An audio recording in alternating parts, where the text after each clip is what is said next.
Hi, morning everybody. It's Jason here from Chipmunkapublishing, and I'm here telling you what's going on this week. And you may or may not know, I'm just really enjoying doing these videos and just really sharing what's in my head, what our strategies are, what we're implementing. And this is all remember, this is all to give a voice to people with mental illness around the world and publish people. I'm very excited because as of yesterday, if you go to the domain Chipmunkapublishing, that's CHIPMUNKA publishing.co.uk, on our homepage, we have an audio of Stephen Fry talking about the company, and it's so kind of him to do, really, because I would say he's the busiest person that I know. He's just so committed to helping people, and I really appreciate his help and everything he's done for us, and reaching out to as many people as we can, because that's what it's all about, is giving a voice to people with mental illness around the world, so they know that they're not on their own, and they know that instead of having to describe yourself as, when someone says if you're 25 years of age or however old, oh, what do you do for a living, and you say I had a breakdown, you can say, oh, I'm an author. You've got something to say, you've written something, and it's an outlet for things like that. And it doesn't just build self-esteem, it does a lot more than that. Because by building self-esteem, it can make you feel more socially included. It can really get you in touch with a social network of people you wouldn't be otherwise. It can help you be more likely to feel like you can get a job, or to connect with your family or friends, or make new friends. There's so many different levels of it. It can open opportunities, open doors for you.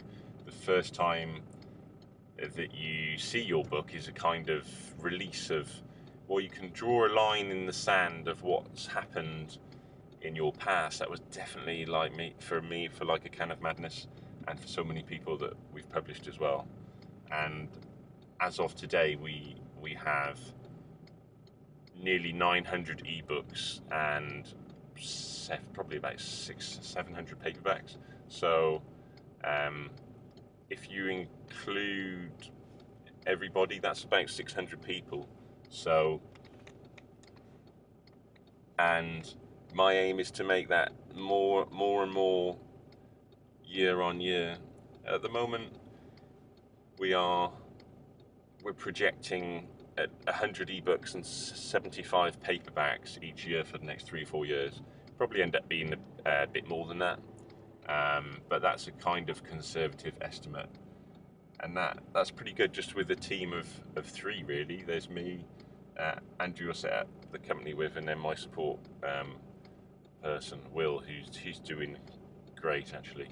So, and he's still quite new in the role, and it's a challenging role, so it's just great. I'd be really interested in any comments that you have about what you'd like to see in these videos, and just please put a comment there. If you're an author, I'm not sure you're allowed to put links on YouTube, but just put your name, the name of your book, and if you're not sure, just read the terms, the guidelines on YouTube, and just feel like this is a way you can just say what you'd like in the videos, and I will listen to what people say. If we get a lot of people saying they would like more information on this or that, then that's great. So today I have a meeting with the head of commercial services at Mind, so that's really exciting. It's really about positioning as mental health consultancy. One thing I'm very passionate about is looking to improve mental health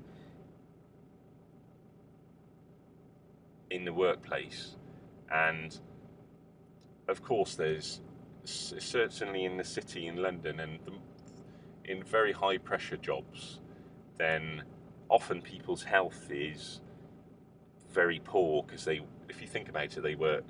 I mean, we had a lot of help from KPMG, like when in the beginning, a lot of pro bono support, and that's a kind of example where you have people working at least 50, 60, maybe even 70 hours a week, not just when they start there, if they got on a graduate scheme, but throughout their career there. So they get pushed really hard, and then that kind of then it becomes hard to have a balanced life because you're doing so much work. So if you're a mum, it might be that you might not have children later, or you don't have time to develop a relationship. It might prevent you from being a mum. If you're a dad, you might not see your kids as much as you would like, which can cause stress at home or in relationships. If you're working too many hours, you might not have time to go down the gym. You might end up eating unhealthily out of stress. You might end up binge drinking as a result of just winding down, using drink as a kind of short-term tool. And we're all aware of these kind of things that stress-related things that make us. We take what is a short-term solution that eventually makes us more stressed. Myself, I think when I get stressed out about something, I tend to overeat sometimes. So I'm managing to cut that out really well by, I have a real obsession with going to the gym at the moment, which is really good. I have different kinds of things that I get into, as part of my condition or my personality, as it were. So what I've learned from my own experiences of being diagnosed with bipolar at the age of 17 is that you really have to take responsibility for your own life. No one else is going to do that for you. And I think that's really important for all of our recoveries. It's not as though we can just sit on a fence and wait for something to happen. Because while you're doing that, you're actually missing out on your life as well. Someone just sort of driving in front of me there. But carry on. And so just think about, if you've already thought about writing and you're not sure what to write, then why don't you just have a look at our website and go to Chipmunka, CHIPMUNKA, publishing.co.uk. Click on the paperbacks ebook page and just have a look at the different kinds of people we publish. They all have like a 100-word mental health biography, so it explains their condition, what they've experienced, how they view their condition, whether they're managing it, they've overcome it, they've conquered it, or they still really have a lot of problems with it, and writing is kind of really cathartic, or whether they don't believe that the condition exists and they don't accept the diagnosis or whatever. So just have a look at all the different kinds of people, and you think, well, yeah, I've always fancied writing. Or you might know a friend, or you might be listening to this as a customer, someone who's read one of our books, or maybe even someone who's appeared in one of our anthologies. Say it's a poetry anthology, and you've had one poem published, and you thought, yes, I like the feeling of that. And when I saw the book, it made me feel good, and I think I could write a book. Have a look, because we publish memoirs, a lot of memoirs. We do fiction. We do collected work, so what that might be is like short stories. We even do like children's stories, and we do a lot of poetry. We even publish screenplays, film scripts. So we'll publish any kind of literature that can be put into a book, as long as the author has experienced mental illness, always has been a carer of someone with mental illness. Also, we accept the odd one from a professional that has a really good understanding of the service user voice, and really they need to have to admit that of having some kind of condition or anxiety or depression or OCD or whatever themselves. And if they want to use a pseudonym, that's fine. You find a lot of them do, because they don't want it to affect their career or health in the workplace, that's absolutely fine. So, because there's a lot of stigma, I imagine, within mental health workplace as well. You know, imagine within psychiatry and psychologists and things like that. Something that Kay Redfield Jameson did so well, really, coming out with An Unquiet Mind. And yeah, I've got a lot of respect for that, really. It takes a lot of bravery. So it's really, I'm excited. I'm going into the office today in Canary Wharf, so I'm excited about that. And we will be releasing some more books today. We'll be keeping you updated on that through Facebook, through Twitter, through LinkedIn, and this YouTube video as well. And it's great to see the different topics that we cover all the time. So I'm also working on a business plan quite heavily at the moment, a 3-year business plan. And I kind of have, I've got this 7-page business plan model, which I have from a marketing company, which is really cool. It gets me really focused. And then on top of that, I'm running a 3-year plan of activity and a list of KPIs as well for the company. So that's something the Arts Council actually have asked us to do as part of our, because we've got a funding agreement from April 2012 to March 2015. So really pleased for that funding to continue. And it is really helpful. It helps my confidence more than anything. And I'll be doing this for the rest of my life. And I've got 2 kids who are under 4, and I would like, even when I'm too old to do it, I would like them to be involved with it as well. Of course, that's a choice that they will make, but I don't see why they can't be involved in it, even if it's not on a full-time basis. They can oversee it, because I think it's important that in 200 years' time, the service user voice, the mental health literary genre, is represented in the world of literature. I think that's really important. And as great as communication that we have these days is just incredible, you know, with Facebook and everyone connecting and everything. And that's wonderful. And all the more advanced search gets, the more mental health can come to the fore, you know, even through Kindle and all this and things like that. But I think it's really important to have a kind of mental health literary community published in a great kind of traditional and modern way, if you like. One publishing company that's always inspired me is Penguin. I mean, they've been around over 100 years, and I like the books that they publish, the Penguin Classics series, the way that you've always been able to get a Penguin paperback really cheaply, haven't you, like £1 or £2. And it's some of the greatest books that have ever been written. So this is one thing why on our website we have 50 free ebooks available, and you can see it on when you go to the homepage, you can see it on all the other pages, apart from the pages inside the shop, and you just go to the specials page when you're in the shop. And, you know, take them one at a time, or take all 50, you know. And, I mean, really a big thank you to the authors there, because those authors who've said yes to that have really, really, really understood the ethos of what we are doing and aiming to do more and more every week at Chipmunka, which is breaking down the stigma on mental health, letting people realise that they're not on their own, letting people realise that they can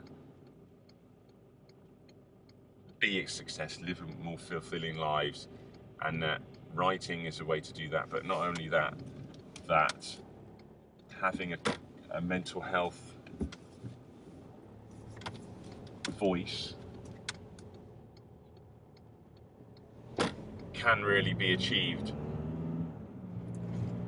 And when you read a book, if you're a sufferer in silence, as it were, or a sufferer with no connections and socially excluded, and you read a free book written by somebody else who has the same condition that you have, and if they've articulated it in the same way, which they will have, right, because it's the same thing, so there must be a rapport there, a kind of empathy, then you're not going to feel alone, and you're going to feel a sense of like you have a friend that you've never met before. And that's really the great power of literature. That's the way it can move us. And then you realise that, well, then you see, well, hang on, that person got published by, you know, there's someone specific out there who only goes around publishing people with mental illness. And that's exactly what we do. And I think that's I'm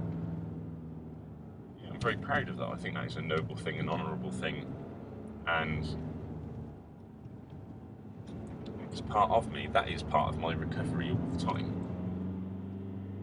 And it always will be, knowing that you know, there's people who will always want that.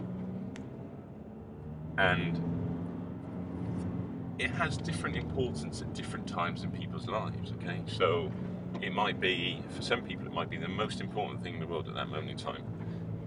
For other people, it might be a nice thing to give back. And for other people, it might be really important at one moment, and then not so important the next, but then it comes back to be important again. So, but the important thing is there, and it always will be there, and I'm always going to aim to provide a free option, a free service for people, because I believe that it's possible. And of course I want people to promote themselves and to be the best ambassadors possible, so they can reach as many people. But there's always been an outlet for people who write and who are, to be perfectly honest, unwell and not able to promote themselves. There's always been an option for these guys to have a voice as well.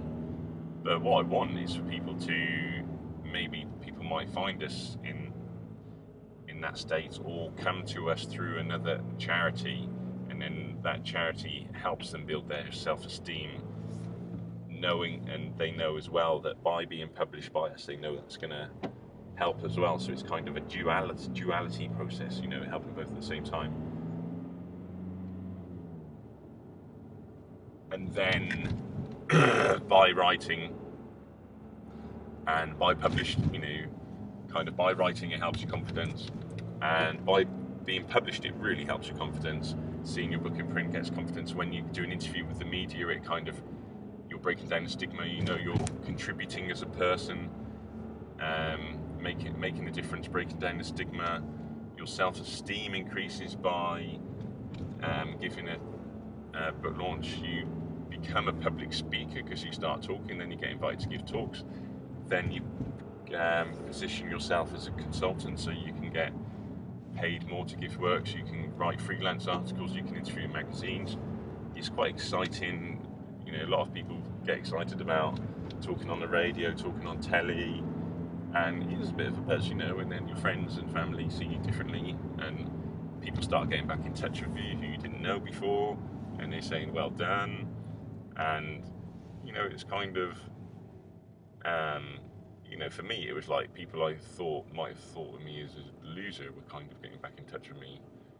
And it's nice, you know, because I knew myself that I was never going to stay like that. It was just a part of, you know, an experience that I was embracing, if you like. And it's nice to get that recognition and things. So there's and then it gives a lot of people confidence to set up their own social enterprises, their own charities, and, you know, go back to work, have their first ever full-time jobs, or work in mental health. And, you know, it's just fantastic. And it's a catalyst for so many great things. And so, and then more recently, I've been thinking, well, hang on. Okay, it's great that you can write, but wouldn't it be great that some of the books are, you know, quite sad? You very sad. And wouldn't it be great if you could write something happier? And that's why I've been doing these seminars on mental health empowerment and writing. And I did one on November the 16th, and it's in the seminar page in the shop. So you go to Chipmunka shop, and then seminar page, and then we've got a one-day seminar there. The next one is the 17th of February, so it's like 7 or 8 days away, and it's only £69 at the moment. And I had that seminar basically filled up in November, and it was £129, and it's for the day. But what it's about really is it's like giving you positive creative writing prompts to write happy things, so that writing a book is a very emotional experience, but if you can write a happier book, and at the same time, during the day, we do personal development exercises, so I really get people in a peak state so they write even happier things, and they come away with a kind of physical happiness and psychological happiness outside of the writing as well, even though they're intertwined as well. So it gives you life skills to be a happier person as well, and that's thrown in. And if you book that seminar before the 17th of February, you can come on the one on the 21st of March for free, which is the one-day one on how to be a successful author. That's whether you're an author or not. I've only emailed that to existing authors, really, although I've done it to some customers as well. So, and we have a 3-day seminar in July as well, 11, 12 and 13. That's £199 at the moment. And it won't stay at that price, but there I'm offering a free home study course as well on Unlimited Confidence Smashes the Fear of Mental Illness, and that's taken 11 years developing, of how how anyone can overcome their, can improve their confidence, and as a result can manage their condition better, even conquer it if you keep really going for it. And so that's really exciting. In 3 days you can go through a lot as well. Just make sure whatever you're doing, take loads of notes to any seminar you go to. If you come to mine or anyone else's, take lots of notes, and then read through the notes as well, because you'll memorize them better. So also we have the free booklet on the website, 16 Ways to Conquer Your Bipolar, which I'm very proud about. We not only give you as a free PDF, but there are still some, like, you fill out a PDF form and then you get asked if you put a bit more information down, then we'll even send you the free booklet, 32 pages I think it is, in the post. And that is a great snapshot of how it's not just to conquer your bipolar, it works on any condition. The strategies are useful, and that's you can see that on the free booklet page on the website. And if you sign up to that one at the moment, then just do it before the books are out, because it might be that it's just a PDF at some point. In fact, it will be, because we're shipping them all over the world. So yeah, it's just been great talking to you, and thank you very, very much for listening. Please leave some comments if you have. Please go to the website. Please check out Stephen Fry link, and have a great day. And really do look after your mental health. And why don't you just spend wouldn't you make a commitment just to spend one minute today asking someone questions that you know, and trying to help them in 1 minute? That's a pretty cool thing to commit to, I think. I'm going to do the same. I'm going to do it in the next 30 minutes. Okay, take care.